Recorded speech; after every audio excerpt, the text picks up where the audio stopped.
Back to our channel. So today in this video we are going to discuss about how to set mindfulness reminders in Insight Timer. So without wasting much of our time, let's get straight into the video. So first of all you gotta do is simply go to Insight Timer.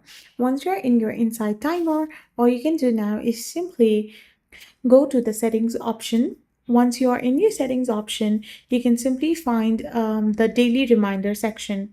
Once you're in the daily reminder section, you can simply enable the reminder for meditation, sleep, challenges, quotes, or intentions. You can also ensure you have notifications enabled for the app in your mobile phone settings, as reminders may not appear if the app is open when the reminder is scheduled.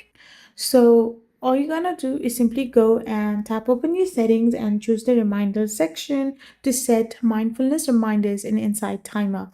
I hope you found this video helpful. So don't forget to hit that subscribe button and do give us a thumbs up. We will be back again with more informative videos. Thank you for watching and stay tuned for our next video.